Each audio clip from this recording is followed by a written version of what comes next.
Hello students, आज हम applied chemistry के एक टॉपिक न्यूक्लियर फ्यूल के बारे में स्टडी करेंगे। न्यूक्लियर फ्यूल नाभिकीय ईंधन। Nuclear fuel is a material which can be used or consumed by nuclear fusion or fission to derive nuclear energy.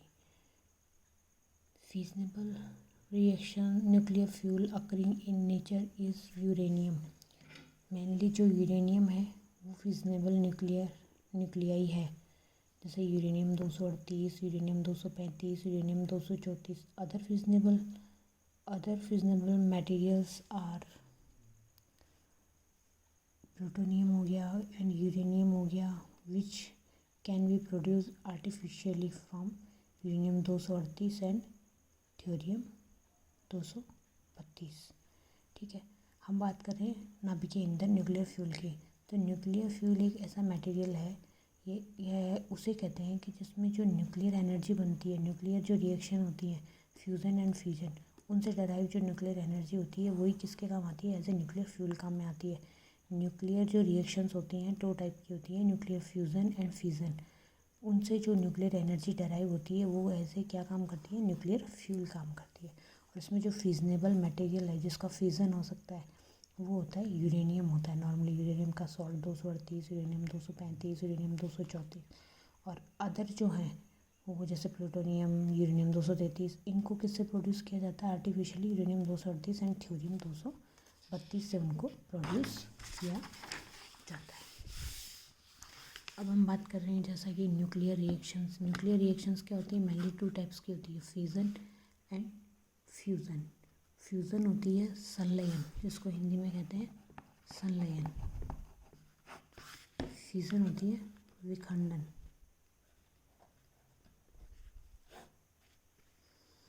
अब जैसा कि न्यूक्लियर रिएक्शन है दो टाइप्स की हैं, फिजन और फ्यूज़न। फिजन में क्या होता है, विखंडन होता है, और फ्यूज़न में क्या होता है, संलयन होता है। विखंडन का मतलब टूटना होता है, संलयन का मतलब जुड़ना होता है। बहुत प्रोड्यूस एनर्जी, दोनों ही क्या करते हैं, एनर्जी प्रोड्यूस करते हैं, न्यूक्लियर एनर्जी प्रोड्यूस करते हैं। वही nuclear energy as a nuclear fuel काम में आती है। एक बार फिर देख लीजिए, nuclear reactions mainly two type की होती हैं, फिजन एंड फ्यूज़न, विघटन और संलयन। दोनों ही क्या करती हैं, बहुत प्रोड्यूस एनर्जी प्रोड्यूस करती हैं।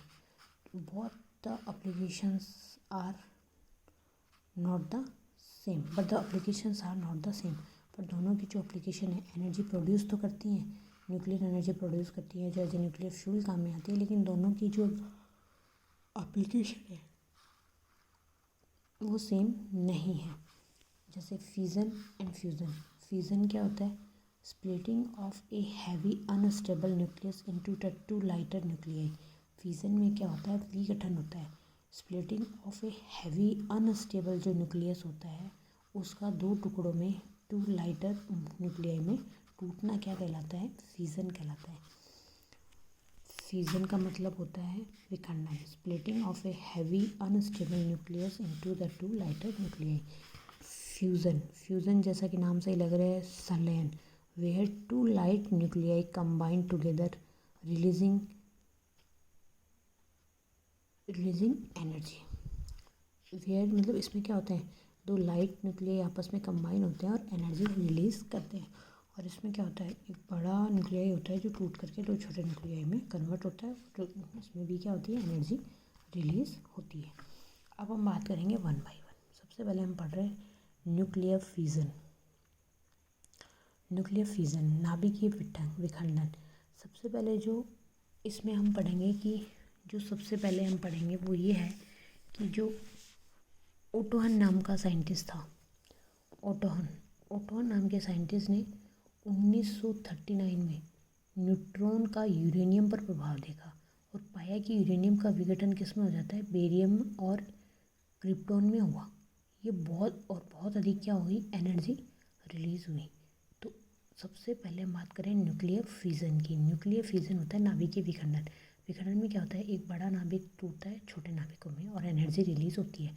तो जो ओटोहन नाम का साइंटिस्ट था उसने 1939 में यूरेनियम पे सबसे पहले इसका प्रभाव यूरेनियम पे देखा। और यूरेनियम का विघटन किस में हुआ, दो टुकड़ों में, बेरियम पे और क्रिप्टॉन पे, और बहुत ही मात्रा में क्या निकली, एनर्जी भी रिलीज हुई साथ में।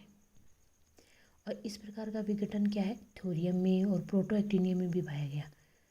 इसमें 3 बातें मेनली होती है कि यूरेनियम जो होता है उसका नाभिक लगभग 2 समान भागों में टूटता है। दूसरी, अत्यधिक मात्रा में क्या होती है, एनर्जी रिलीज होती है। इसमें क्या होती है, एनर्जी बहुत अधिक रिलीज होती है। तीसरी, ये जो है वो स्वयं आगे बढ़ती रहती है, यानी चेन रिएक्शन है, क्योंकि प्रत्येक प्रोटॉन न्यूट्रॉन 3 न्यूट्रॉन उत्पन्न होते हैं। इस प्रतिक्रिया को न्यूक्लियर फिजन कहते हैं। अब हम पढ़ेंगे इसकी डीप स्टडी। तो इसमें लिखा रखा है, ए reaction in which N atomic nuclei of A radio active element splits by bombardment from an external source with simultaneous release of large amount of energy used for electric power generation। Fission में ये कह रखा है कि ये एक ऐसी reaction है कि जिसमें एक एटम का न्यूक्लियाई रेडियो एक्टिव एलिमेंट होता है, वो स्प्लिट होता है। किससे, किसी भी बाह्य एक्सटर्नल सोर्स है जिसकी बम्बार्डमेंट की जाती है, वो सोर्स क्या होता है, इसमें न्यूट्रॉन होता है। तो उसके अटैक से इसमें क्या होता है, simultaneous release of large amount of energy इसमें क्या होती रहती है, रिलीज होती रहती है। और use for the electric power generation, ये किसके में यूज़ होता है, इलेक्ट्रिक पावर जनरेशन में इसका यूज़ होता है। जो फ्यूजन जो रिएक्शन होती है वो कैसी होती है, एक्सोथर्मिक रिएक्शन होती है। कैसी होती है, एक्सोथर्मिक होती है। फॉर एग्जांपल अब हम इसको समझेंगे, जैसे ये है यूरेनियम, बड़ा हैवी रेडियो एक्टिव न्यूक्लियाई, कौन सा है, यूरेनियम 235, एक बड़ा हैवी न्यूक्लियाई है। इस पे किस पे एक्सटर्नल सोर्स क्या लगाया आपने, न्यूट्रॉन की बम्बार्डमेंट इसमें आपने करवाई, इस पे आपने न्यूट्रॉन डाला, उससे क्या हो गया, इसकी स्प्लिटिंग हो जाएगी। उससे क्या होगा, इसकी स्प्लिटिंग हो जाएगी, स्प्लिटिंग हो जाएगी 2 टुकड़ों में, फिजन होगा, इसका फिजन प्रोडक्ट 2 हो जाएंगे और ये 3 न्यूट्रॉन निकलेंगे। तो आपने यूरेनियम पे न्यूट्रॉन की बम्बार्डमेंट कराई, यूरेनियम 235 था, इसकी स्प्लिटिंग हो गई, स्प्लिटिंग हुई तो ये 2 टुकड़ों में टूट गया, फिजन प्रोडक्ट 2 बने और 3 न्यूट्रॉन बने। ठीक है, क्या हुआ, इसमें न्यूट्रॉन की रिएक्शन कराई यूरेनियम पे, यूरेनियम अपनी मूल पोजीशन से 2 भागों में टूटने की कोशिश कर रहा है, ये 2 टुकड़ों में टूटा, इसके साथ ही 3 न्यूट्रॉन रिलीज हो गए। इसकी केमिकल रिएक्शन आप इस तरीके से देख सकते हैं, ये है यूरेनियम, बाढ़ में यूरेनियम 235, इस पर अपन ने रिएक्शन कराई, न्यूट्रॉन की रिएक्शन कराई, तो क्या बना, बेरियम बना और क्रिप्टॉन बना।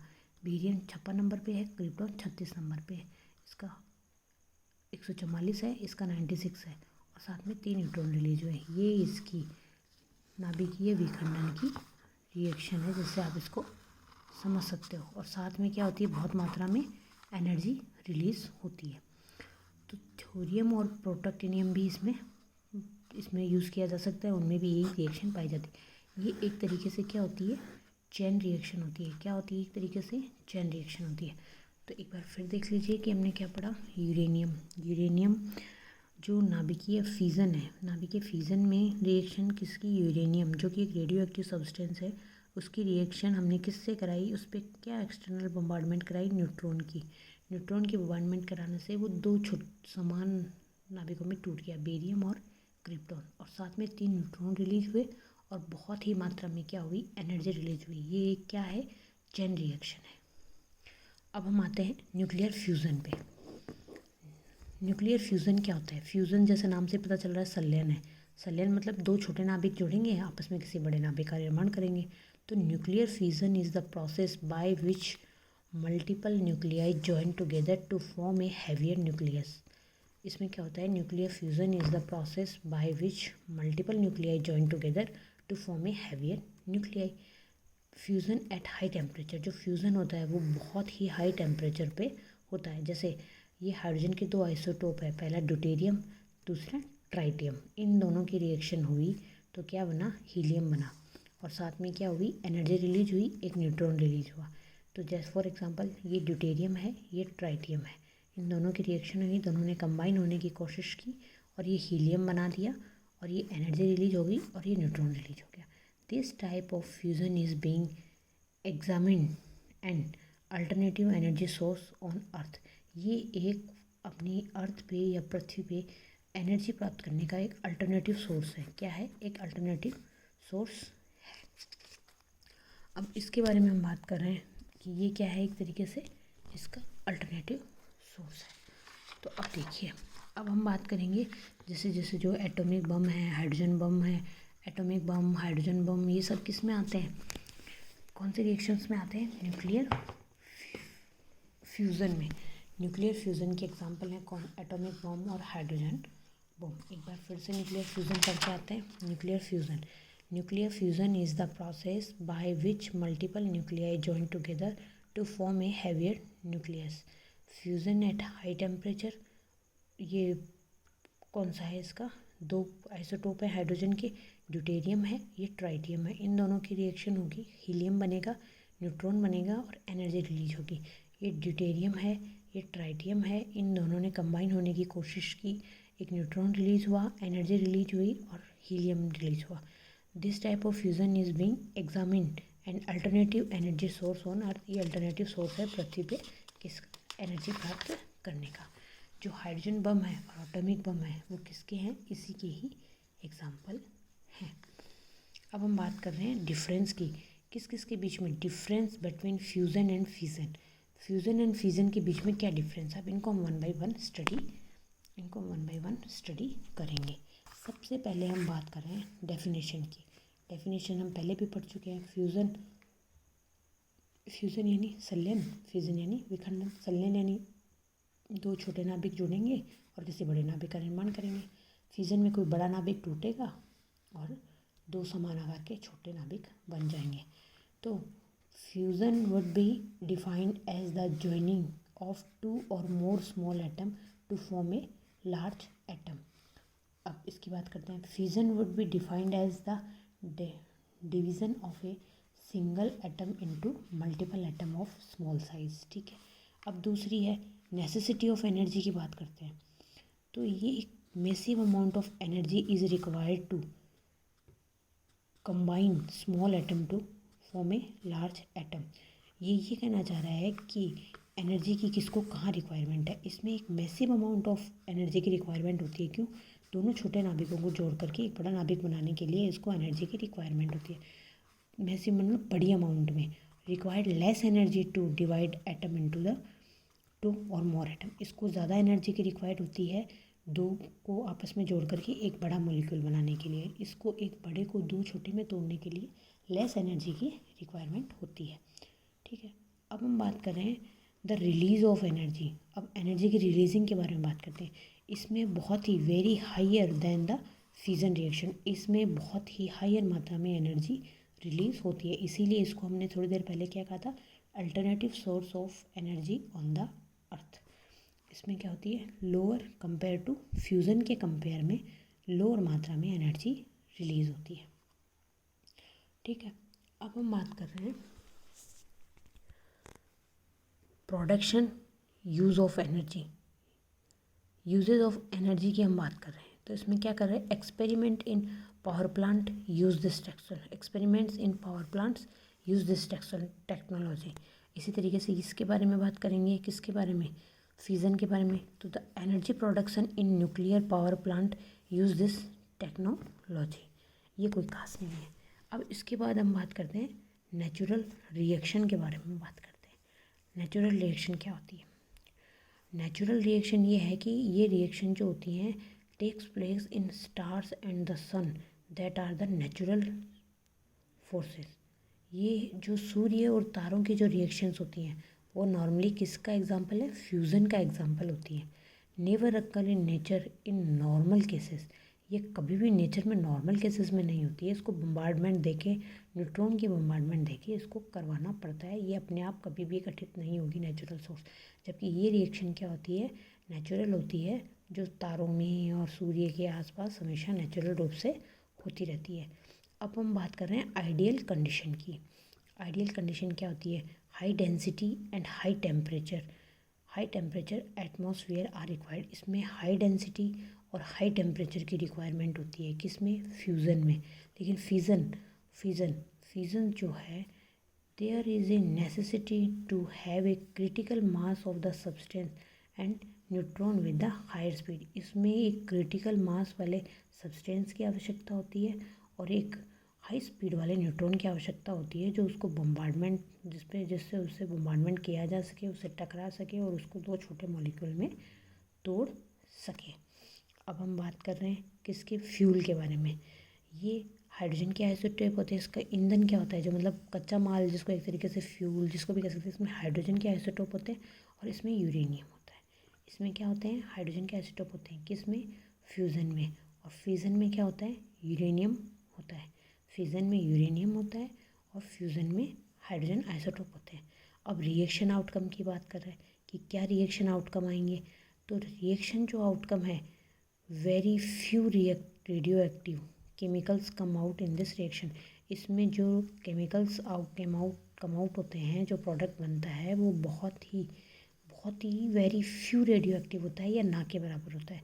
लेकिन जो फिज़न है उसमें जो रिएक्शन प्रोसीड होती है, उसमें जो प्रोड्यूस होता है, जो प्रोडक्ट बनता है वो हाईली रेडियो एक्टिव सब्सटेंस होता है। क्लियर है ये चीज़। एक बार फिर से इन शॉर्ट हम देख लेते हैं। हम बात कर रहे थे डिफरेंस के बारे में। तो सबसे पहले डेफिनेशन से आ जाएगा फ्यूज़न एंड फिज़न। जैसा कि हमें पता है कि फ्यूज़न क्या होता है और फिज़न क्या होता है। फ्यूज़न में क्या होता है, मतलब इसमें होता है कि दो छोटे जुड़ करके एक बड़े का निर्माण करते हैं। फिज़न में एक बड़ा टूट करके दो छोटे का निर्माण करता है। अब नेसेसिटी ऑफ एनर्जी, जब दो छोटे जुड़ेंगे तो उनको जुड़ने के लिए आपस में क्या देनी पड़ेगी, एनर्जी देनी पड़ेगी। लेकिन इसमें एनर्जी की इतनी कोई ख़ास रिक्वायरमेंट नहीं है। दूसरा है रिलीज ऑफ एनर्जी। इसमें बहुत ही अधिक मात्रा में एनर्जी रिलीज होगी। ये एक अर्थ पे अल्टरनेटिव सोर्स है एनर्जी प्राप्त करने का। इसमें बहुत ही कम मात्रा में एनर्जी तो रिलीज़ होगी, लेकिन किसके कंपेयर में, फ्यूज़न के कंपेयर में कम रिलीज़ होगी। उसके बाद प्रोडक्शन का कोई खास नहीं है। नेचुरल रिएक्शन, ये रिएक्शन कौन सी वाली, फ्यूज़न, जो दो जुड़ करके एक का निर्माण करते हैं, ये एक नेचुरल रिएक्शन है। जबकि फिज़न कभी भी नेचुरल नहीं होता है और नेचर में कभी भी ऐसे अपने आप नहीं होता है। लेकिन जो फ्यूज़न है वो तारों में और सूर्य के दैट आर नेचुरल फोर्स, ये वहीं पे चलता रहता है। आइडियल कंडीशन इसके लिए बहुत अधिक हाई टेम्परेचर की आवश्यकता होती है। लेकिन इसके लिए नेसेसिटी होती है क्रिटिकल मास वाले सब्सटेंस की और एक न्यूट्रॉन जो कि बहुत ही हाई स्पीड वाला हो, उसकी आवश्यकता होती है। इसकी तरह फ्यूल में इसमें क्या होता है, हाइड्रोजन आइसोटोप यूज़ होते हैं, ड्यूटेरियम और ट्राइटियम। और इसमें क्या होता है, यूरेनियम यूज़ होता है। इसी तरीके से इसमें रिएक्शन आउटकम क्या होते हैं, ये बहुत ही, इसमें जो प्रोडक्ट बनता है वो बहुत ही रेयर रेडियो एक्टिव होता है या बहुत ही फ्यू मात्रा में क्या होता है, रेडियो एक्टिव होता है। लेकिन जो फिज़न होता है उसमें ये रेडियो एक्टिव होता है। ये पढ़ा हमने इसके बारे में, न्यूक्लियर फ्यूल के बारे में। न्यूक्लियर फ्यूल को एक बार फिर से देख लेंगे। न्यूक्लियर फ्यूल में मोटा मोटा न्यूक्लियर फ्यूल क्या थे, जो न्यूक्लियर रिएक्शंस होती हैं उनसे जो एनर्जी रिलीज होती है वो एज ए न्यूक्लियर फ्यूल काम में आती है। ठीक है। और न्यूक्लियर फ्यूल फिजनेबल कौन कौन से होते हैं, यूरेनियम 238, यूरेनियम 235, यूरेनियम 234, ये सब क्या होता है, नॉर्मली फिजनेबल होते हैं। अब न्यूक्लियर रिएक्शन दो तरीके की होती हैं, फिज़न एंड फ्यूज़न। दोनों से क्या मिलती है, हमें एनर्जी मिलती है, लेकिन दोनों की एप्लीकेशन क्या है, सेम नहीं है। अब फिज़न क्या होता है, फ्यूज़न क्या होता है। फिज़न में क्या होता है, splitting of heavy unstable nuclear into the two lighter nuclear, उसको बड़ा छोटे में टूटता है। फ्यूज़न में क्या होता है, दो हल्के लाइट न्यूक्लियर जुड़ते हैं और एक बड़े वेरी अमाउंट किसी बड़े नाभिक का निर्माण करके और मतलब वेरी लार्ज अमाउंट में उसकी एनर्जी रिलीज़ करते हैं। ठीक है। जैसे इसमें ये देखा हमने, न्यूट्रॉन की बम्बार्डमेंट हुई यूरेनियम 235 पे, इसने टूटने की कोशिश की, 2 में टूटा, फिज़न प्रोडक्ट 3 न्यूट्रॉन बने। अब ये रिएक्शन इस तरीके से होती है। इसमें क्या होता है, यूरेनियम बाण में 235 काम में आता है, इस पर न्यूट्रॉन की बम्बार्डमेंट करवाई तो बेरियम बना, क्रिप्टॉन बना और 3 न्यूट्रोजन प्लस एनर्जी रिलीज हो गई। ये एक चैन रिएक्शन होती है जो कंटिन्यू चलती रहती है, क्योंकि इसमें एक न्यूट्रॉन की बम्बार्डमेंट करवाने से 3 न्यूट्रॉन जनरेट होते हैं जो आगे रिएक्शन को प्रोसीड करते रहते हैं। इसी तरीके से न्यूक्लियर फ्यूज़न की बात आ गई। फ्यूज़न में संलयन हो रहा है, संलयन में दो छोटे जुड़ करके बड़े का निर्माण कर रहे हैं। जैसे ये ड्यूटेरियम, ये ट्राइटियम जुड़ेंगे, हीलियम का निर्माण करेंगे, एक न्यूट्रॉन रिलीज़ होगा और साथ में बहुत ही मात्रा में एनर्जी रिलीज़ होगी। ये जो एनर्जी है ये अल्टरनेटिव सोर्स है पृथ्वी पे एनर्जी को प्राप्त करने का। उसके बाद एटॉमिक बम और हाइड्रोजन बम, ये दोनों किसके एग्जाम्पल होते हैं? फ्यूज़न के। ठीक है। और फ्यूजन की जो रिएक्शन होती है वो नेचर में कंडक्ट होती है, नेचुरल प्रोसेस होती है, लेकिन ये कभी भी नेचर में अपने आप कंडक्ट नहीं होती है। कौन सी? फ्यूज़न वाली।